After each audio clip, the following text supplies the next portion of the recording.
اما بعد فاعوذ باللہ من الشیطان الرجیم بسم اللہ الرحمن الرحیم. جناب چیئر، ان تمام تقاریر کو سن کے مجھے یہ گمان گزرا کہ غالباً کوئی میموری لاس ہے کہ ان کے تمام حالات و واقعات وہ 2022 سے پیچھے نہیں جاتے. یہ ایاک نعبد و ایاک نستعین تو پڑھتے ہیں مگر اہدنا الصراط المستقیم نہیں پڑھتے. یہ ایسے دستور کو صبح بے نور کو تو پڑھتے ہیں مگر اس کھلے جھوٹ کو، ذہن کی لوٹ کو میں نہیں مانتا، میں نہیں جانتا، یہ نہیں پڑھتے. تو یہ سورہ فاتحہ بھی پڑھتے ہیں تو اس کی سلیکٹو آیات پڑھتے ہیں، یہ جالب کا کلام بھی پڑھتے ہیں تو اس کے سلیکٹو مصرے پڑھتے ہیں. یہ جب فسطائیت کی بات بھی کرتے ہیں تو جو ان کے ذہن کے مطابق فسطائیت ہے اس کی بات کرتے ہیں. میں نے سمجھا کہ جب یہ کہہ رہے ہیں کہ صبح بے نور کو اور ایسے دستور کو، مجھے یہ گمان آیا کہ غالباً مینار پاکستان کے سائے کے تلے اس ریفرینڈم کے جلسے کے اندر خان صاحب نے یہ فرمایا ہوگا اس وقت کے حکمران کو کہ ایسے دستور کو صبح بے نور کو میں نہیں مانتا، میں نہیں جانتا. وہ بھی نہیں نکلا کیونکہ یہ پولنگ ایجنٹ تھے، یہ صف اول کے سپاہی تھے. اس فسطائیت کو تو قبول کیا مگر آج جب یہ پارلیمان ہائیسٹ ادارہ اس ملک کا ایک لیگل سٹریٹجی کے تحت، ایک مشاورت کے تحت، ایک سیاسی عمل کے تحت ایک کانسٹیٹیوشنل امینڈمنٹ کرنے جا رہا ہے، وہ ان کو چبھ رہی ہے. اس وقت کا ریفرینڈم ان کو نہیں چبھا تھا، اس کو انہوں نے قبول بھی کیا تھا اور وہاں پولنگ ایجنٹ بن کے کھڑے بھی ہوئے تھے. یہ selective morality, selective justice, double standards, دوہرا معیار، اس کے علاوہ ان کی سیاست ہے کیا؟ اور اسی کرسی پر بیٹھ کے جناب چیئر ہم اس سائیڈ پر بیٹھے تھے، قاسم خان سوری نے پوری دنیا کے سامنے آئین کو توڑا، آئین کو پامال کیا، پارلیمنٹ کو ڈیزالو کیا. اس پہ تو نہیں کہتے کہ ایسے دستور کو صبح بے نور کو میں نہیں مانتا، میں نہیں جانتا. اس وقت پوری پارٹی نے، کوئی بات نہیں، شاید کھٹک، کوئی بات نہیں بھائی، سن لے، حوصلہ. تو یہ سلیکٹو میموری ہے. ہم نے ادھر بہت منجے ہوئے سیاسی ورکر بیٹھے ہیں، یہ شاید کھٹک بیٹھا ہے، یہ گراؤنڈ لیول کا سیاسی ورکر ہے. پالیٹکس شروع کی، اسٹوڈنٹ پالیٹکس سے ہم بھی دیکھتے رہے ہیں، ہم نے بھی تبھی آغاز کیا تھا، ان کے ساتھ چلے تھے. ادھر بڑے بڑے پرانے لوگ بیٹھے ہیں، ایسے لوگ بیٹھے جن کے بزرگوں کے ساتھ ہمارے بزرگوں کا تعلق تھا، ایسے لوگ بیٹھے ہیں کہ جن کے ساتھ ہماری جماعت کا تعلق تھا، ہماری جماعت میں رہے، ہماری جماعت سے منسلک رہے. مگر یہ نفرت کے بیج بونے والا کون شخص تھا جس کو اپنی ذات کی تقلید قومی مفاد سے زیادہ پیاری تھی؟ وہ کون شخص تھا جس نے اس ملک کے اندر نفرت کے بیج بوئے؟ کیا وہ آج معافی مانگے گا کہ مینار پاکستان کے نیچے کھڑے ہو کے پولنگ ایجنٹ بنا؟ کیا وہ آج معافی مانگے گا کہ دستور کو توڑا گیا، اسی ایوان میں بیٹھ کے، اسی کرسی پر بیٹھ کے توڑا گیا؟ ہم نے مانگی ہے، کئی بار مانگ چکے ہیں، آپ بھی مانگ لیں. اور 2000 اس پہ خواجہ آصف صاحب بہت بات کر چکے، اور یہ معافی کی بات کرتے ہیں تو میں ان کو ان کے گناہوں کی لسٹ پوری پکڑا دیتا ہوں، آج آ کے معافی مانگ لیں، مگر نہیں کریں گے کیونکہ یہ سیاسی لوگ نہیں ہیں. کیا ہی اچھا ہوتا ادھر جو تقاریر کی جا رہی ہیں، مجھے بتا دیجئے، ابھی شریار خان افریدی صاحب نے تقریر کی، کیا کلاز بائی کلاز 27ویں ترمیم کے اوپر انہوں نے کوئی تجاویز دیں؟ کیا انہوں نے کہا کہ اس کلاز میں اس کو بہتر کر لیں، فلاں کلاز کے اندر فلاں چیز لے آئیں؟ جناب والا، ان کی جو سلیکٹو میموری اور جو سوچ ہے وہ کیونکہ 2020 سے پہلے نہیں جاتی، تو میں تھوڑی یاد دہانی کرا دوں کہ انہی کا دور حکومت تھا. ہم یہی انہی بینچز پر بیٹھ کے ان کو سمجھاتے تھے کہ یہ سیاسی مخالفت ہے، اس کو دشمنی میں تبدیل مت کرو. ہم نے، پیپلز پارٹی نے، دیگر جماعتوں نے ایک چارٹر آف ڈیموکریسی کیا اس ملک کے اندر. اس چارٹر آف ڈیموکریسی کا کیا مقصد تھا؟ افہام و تفہیم سے معاملات کو آگے چلانا، ڈیموکریٹک پروسیس کو سٹرینتھن کرنا. انہوں نے جو کام 2017 میں کیا اور جس طریقے سے یہ چور دروازے سے اقتدار میں آئے، آج اس کی بھی معافی ان کو ایوان کے اندر مانگ لینی چاہیے. اور یہ لوگ جنہوں نے اس وقت، آپ فارم 47 کو تو انہوں نے ان کو اپنے منہ سے بات ہی نہیں کرنی چاہیے. میرے پاس ایسے ایسے لوگ یہاں بیٹھے ہیں بینچز کے اوپر کہ جن کو بند کیا گیا، جن کے رزلٹ تو دور کی بات ہے ان کو گھر سے نہیں نکلنے دیا گیا. یہاں پہ وہ لوگ بھی بیٹھے ہیں کہ جن کے پیارے دنیا فانی سے رخصت ہو گئے ان کے جنازے نہیں اٹھانے دیے گئے. اور میں اس عدالت میں موجود تھا کہ جب شہزاد اکبر کے آرڈر پہ آج اچھا ان کی پارٹی کے اندر بھی مختلف فیکشن ہیں. آج کل ایک فیکشن ہے جو لیپ ٹاپ لے کے آتی ہے دور اقتدار کے اندر, بھکتتا زین قریشی ہے, بھکتتے یہ لوگ ہیں جدھر بیٹھے ہیں, وہ وہیں سے کیمرہ آن کرتے ہیں یوٹیوب کا اور وہاں سے پورا بھاشن جھاڑتے ہیں. وہ ہر دور میں آپ کو کیبنٹ میں بیٹھے نظر آئیں گے, فرنٹ سیٹ پہ بیٹھے نظر آئیں گے, حکمرانوں کے قصیدے پڑھتے نظر آئیں گے. مگر اتنا سا مشکل وقت آتا ہے تو سب سے پہلی فلائٹ جو پاکستان میں جاتی ہے اس کی سیٹ 1A کے اوپر وہ براجمان ہوتے ہیں. آج بھی وہ بیٹھ کے اداروں کی تصدیق کرتے ہیں. کس ایجنڈے پہ کرتے ہیں؟ اور یہ ان کی پارٹی کی پالیسی ہے گڈ کاپ بیڈ کاپ کھیلنا. ادھر کچھ لوگ بیٹھ کے سیاسی عمل کی بات کریں گے اور یوٹیوب کے کیمرے والے جو مختلف ممالک کے اندر مقیم ہیں وہ اداروں کے اوپر حملہ کریں گے. آج تک آپ نے سنا محمود خان اچکزئی صاحب کو, مجھے بڑا دکھ ہوا کہ 27ویں ترمیم میں انہوں نے کابل کی بات کی.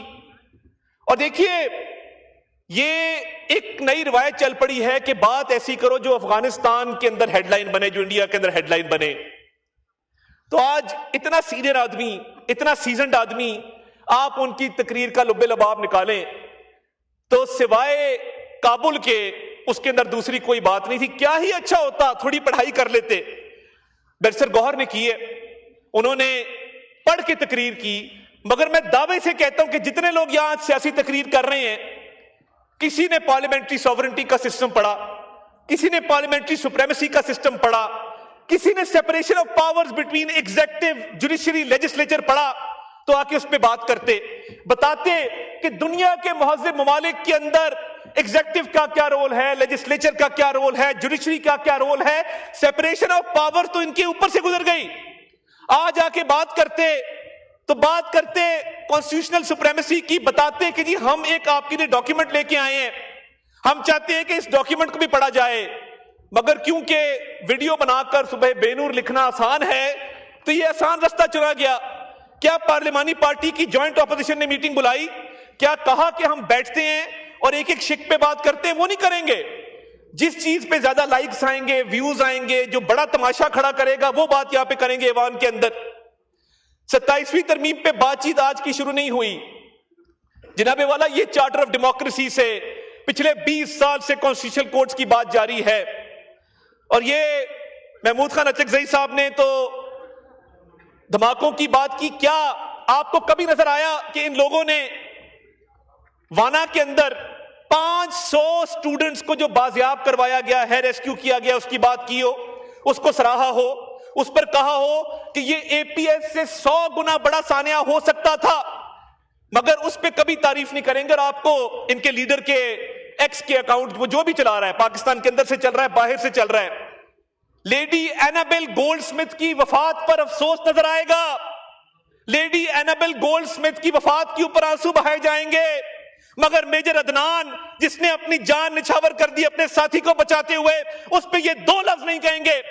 غزہ کے شہیدوں پہ یہ 2 لفظ نہیں کہیں گے, مگر لیڈی اینابل کے اوپر تقریر ضرور کریں گے. لیڈی اینابل کی وفات کو انہوں نے اس طرح سوگ منایا جس طرح کوئی قومی سوگ ہوتا ہے. تو یہ جو سلیکٹو موریلٹی ہے, آج مذہب کی بات کرتے ہیں ہر چیز کے اندر, تو کیا ان کا یہ حق نہیں بنتا تھا کہ جہاں پہ ان کے لیڈر نے 9 مئی کا حکم دیا اس ملک کے اندر, وہ ریڈ لائنز کراس کی جو ملک کی تاریخ میں کبھی کراس نہیں ہوئی. شہداء کی یادگاروں کو مسمار کرنا, دفاعی اداروں پر حملے کرنا, اور ان لوگوں کو جا کے پوچھیں, یہ بڑی بات کرتے ہیں جن لوگوں کو یہ اکسا کر کور کمانڈر ہاؤس لے کر گئے, ریڈیو پاکستان لے کر گئے, دیگر عمارتوں میں لے کر گئے, قانونی پیروی کرنے انہوں نے پیچھے دیکھا, ان میں سے کوئی نہیں گیا.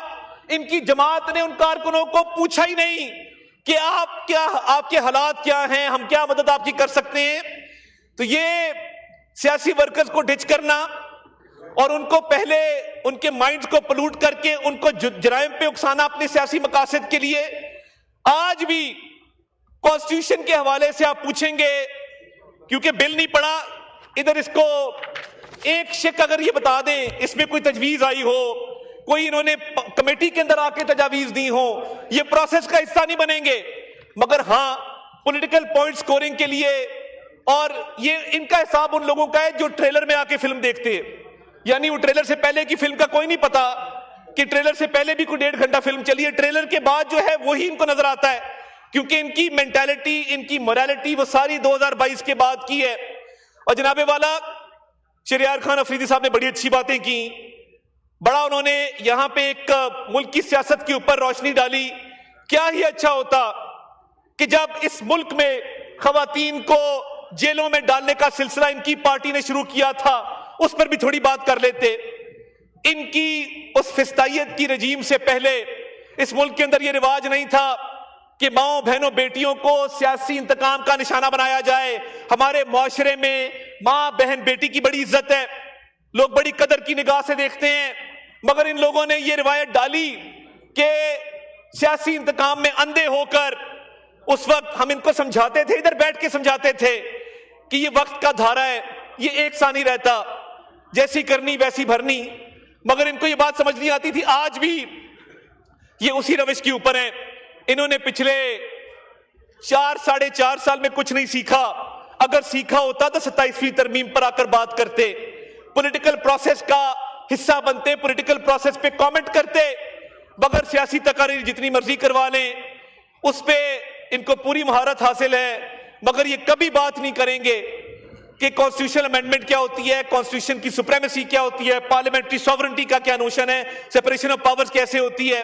اور جناب والا اگر تھوڑی سی ریسرچ کر لیتے، تھوڑی سی انگریزی پڑھنے کی زحمت کر لیتے، تو آج یہاں پہ ہاؤس کے اندر ایک پروڈکٹیو ڈسکشن ہو رہی ہوتی۔ آج ہاؤس کے اندر ایک مکمل طور پہ اس کے اوپر پوری دنیا میں ایک میسج جا رہا ہوتا کہ جی پاکستان کی پارلیمنٹ نے بڑی اس کے اوپر فروٹفل ڈیبیٹ کی ہے، لیگل نوشنز کے اوپر ڈیبیٹ کی ہے، کانسٹیٹیوشنل نارمز پہ ڈیبیٹ کی ہے، دنیا کی جو بیسٹ پریکٹسز ہے اس پہ ڈیبیٹ کی ہے۔ اور جناب والا میں بالکل کلیئر کر دوں کہ آرٹیکل 243 کے حوالے سے الحمدللہ پاکستان کی ایک عزت بنی۔ مئی کی جنگ کے بعد ہم دنیا میں جہاں جاتے ہیں لوگ پاکستانیوں کو قدر کی نگاہ سے دیکھتے ہیں۔ آپ جائیں باہر، سعودی عرب میں جو اسٹریٹجک میوچل ڈیفنس اگریمنٹ ہوا، جو economic cooperation frame work launch ہوا، پاکستان کے جھنڈے 25 کلومیٹر ریاض شہر کے اندر میں نے لگے خود دیکھے۔ یہ کس کی بات کرتے ہیں؟ یہ باہر جائیں تو صحیح، جس ایئرپورٹ پہ پاکستانی جا کے سب پاسپورٹ امیگریشن کاؤنٹر پہ دیکھتا ہے، لوگ اس کو عزت اور قدر کی نگاہ سے دیکھتے ہیں۔ دنیا کے ممالک پاکستان کا نام لے رہے ہیں، پاکستان کی عزت کر رہے ہیں۔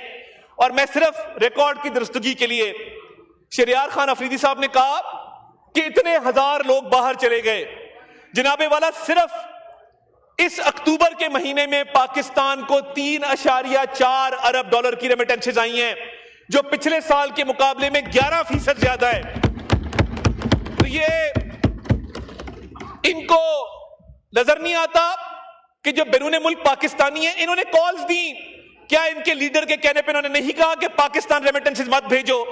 آپ موازنہ کر لیں کہ ریمیٹنسز ریکارڈ ہے اس وقت، آپ کی بوائیکاٹ کی کالز کے باوجود آپ بار بار کہتے رہے مت بھیجو مت بھیجو مت بھیجو، مگر میں اوورسیز پاکستانی کو سلام پیش کرتا ہوں، جتنا آپ نے منع کیا اتنی زیادہ ریمیٹنسز پاکستان کے اندر آئی ہیں۔ آپ منع کرتے رہے وہ ریمیٹنسز بھیجتے رہے، آپ منع کرتے رہے وہ ریمیٹنسز بھیجتے رہے، آپ کہتے رہے کہ سب پاسپورٹ کی عزت نہیں ہوگی، ملک ڈیفالٹ کر جائے گا۔ آپ کی تمام تر خواہشات جو اس ملک کے مفاد کے خلاف تھی، اللہ تعالیٰ نے اس کو غلط ثابت کیا۔ آج پاکستان کی عزت ہے وہ جنگ جیتنے کی وجہ سے ہے، آج پاکستان کی عزت ہے تو وہ اکنامک ریکوری کی وجہ سے ہے، آج پاکستان کی عزت ہے تو اس وجہ سے ہے کہ پاکستان میں ایک جرأت مندانہ اور دلیر قیادت موجود ہے، ورنہ انہی بینچز پہ کھڑے ہو کے تو آپ کے لیڈر نے کہا تھا میں کیا کروں، میں حملہ کر دوں، میں کیا کروں، میں حملہ کر دوں۔ تو پھر اس قوم نے دکھایا کہ جب لیڈر دلیر ہو، جب وزیر اعظم دلیر ہو، اس کے ساتھی دلیر ہوں، جب فیلڈ مارشل سعید عاصم منیر جیسا لیڈر ملٹری قیادت کو میسر ہو، تو پھر وہی ہوتا ہے جو مارکہ حق میں بھارت کے ساتھ ہوا۔ اور آج اس کو بھی محمود خان اچکزئی صاحب تسلیم کرنے کو تیار نہیں ہیں، ان کو کابل کابل اور کابل نظر آتا ہے۔ میں بالکل کلیئر کر دوں، یہ اب نہیں چلے گا کہ افغانستان کی سرزمین پاکستان کے خلاف استعمال ہو، دہشت گردی کی کارروائیوں کے لیے استعمال ہو۔ میں یہ آپ کو بتانا چاہتا ہوں کہ کل بھی جس جرأت مندانہ طریقے سے ان سٹوڈنٹس کو ریسکیو کیا گیا ہے، اس ہاؤس کے اندر ہم ان جوانوں کو، ان افسروں کو خراج تحسین پیش کرتے ہیں، اور آپ تھوڑا سا صرف اپنا ریکارڈ درست کر لیں. آپ نے کانسٹیٹیوشن بھی نہیں پڑھا، آپ نے 27ویں ترمیم بھی نہیں پڑھی، آپ نے تاریخ بھی نہیں پڑھی، صرف پچھلی 4 سالوں کی داستان ہے جس پر چیخو پکار ہے، جس پہ رونا دھونا ہے، اور رونے دھونے کے علاوہ کچھ نہیں ہے. 12.5 سال سے آپ کی حکومت ہے، اور میں سلام پیش کرتا ہوں ANP کو. یہ کہتے ہیں کہ ہم دہشت گردوں کے خلاف اس لیے بات نہیں کرتے. ANP کا حشر دیکھ لیا. میں سلام پیش کرتا ہوں بلور خاندان کے شہداء کو، میں سلام پیش کرتا ہوں افتخار صاحب کے بیٹے کو، جنہوں نے جان کا نذرانہ پیش کیا، جنہوں نے اپنا خون دے کے اس چمن کی آبیاری کی، اور آپ کہتے ہیں کہ ان کا حشر دیکھ لیا. ہم اس لیے دہشت گردوں کے خلاف بات نہیں کرتے. کل جب وانا کے اندر ان سٹوڈنٹس کو ریسکیو کیا جا رہا تھا تو ان کے اپنے چیف منسٹر وہاں پہ کرکٹ کھیل رہے تھے. یہ حالات ہیں کہ کبھی تصویر صاف کرو، چپل کا ناپ دو، باہر نکل کے 2-3 نعرے لگاؤ، وکٹری کے نشان بناؤ، کرکٹ کھیلو. یہ جو بزدار پلس انہوں نے انٹروڈیوس کیا ہے KPK کے اندر، 12.5 سال میں ایک ہسپتال بتا دے جو بنایا ہو، ایک بڑی یونیورسٹی بنا دے جو بنائی ہو، اسٹوڈنٹ کو لیپ ٹاپ دیے ہوں، سڑکوں کا جال بچھایا ہو. 12.5 سال ہو گئے ہیں. یہ ان کا وہی حال ہے کہ سرے ممبر وہ خوابوں کے محل تعمیر کرتے ہیں، علاج غم نہیں کرتے، فقط تقریر کرتے ہیں. تقریر سے کام چل رہا ہے، ٹک ٹاک سے کام چل رہا ہے، سیلفیوں سے کام چل رہا ہے. اور جناب والا، یہ ملک ہے تو ہم سب ہیں. 27ویں آئینی ترمیم کا جو بنیادی مقصد ہے گورننس کو بہتر کرنا، دفاع کو بہتر کرنا، اس ملک میں انصاف کی فراہمی کو بہتر کرنا. چارٹر آف ڈیموکریسی کے تحت پچھلی کئی دہائیوں سے یہ ڈیبیٹ چل رہی ہے، کوئی اجرت میں کام نہیں لیا گیا. یہ تمام ترامیم جو ہیں اس پہ سیر حاصل گفتگو چلتی رہی ہے، برس برس چلتی رہی ہے. اور یہ اس ملک پہ یہ کہتے ہیں کہ فلاں نہیں تو پاکستان نہیں. ایسی سوچ بھی ان کو کیسے آ جاتی ہے کہ یہ اپنے ایک شخصیت پرستی میں آپ نے بات کی، ادھر انبیاء کی بات کی، آپ کیسے کر لیتے ہیں؟ اندھی تقلید کرتے ہیں آپ، شخصیت پرستی کرتے ہیں آپ، پاکستان سے آگے اپنے لیڈر کو رکھتے ہیں. یہ سوچ ہے جو فسطائیت کی بنیاد ہے، جو یہاں بیٹھے بھی ان کی تھی، وہاں بیٹھ کے بھی تبدیل نہیں ہوئی. یہ ملک ہے، اس ملک کی بہتری ہے تو ہم سب ہیں. یہ کسی لیڈر کو پاکستان سے آگے رکھنا، میں سمجھتا ہوں کہ یہ اس ملک کے ساتھ زیادتی ہے، اس کی سیاست کے ساتھ، پارلیمان کے ساتھ زیادتی ہے. میں ان اشعار کے ساتھ اجازت لوں گا کہ بخت سے کوئی شکایت ہے نہ افلاک سے ہے، بخت سے کوئی شکایت ہے نہ افلاک سے ہے، یہی کیا کم ہے کہ نسبت مجھے اس خاک سے ہے. اور بزم انجم میں کبا خاک کی اوڑی میں نے، اور میری ساری فضیلت اسی پوشاک سے ہے. پاکستان زندہ باد.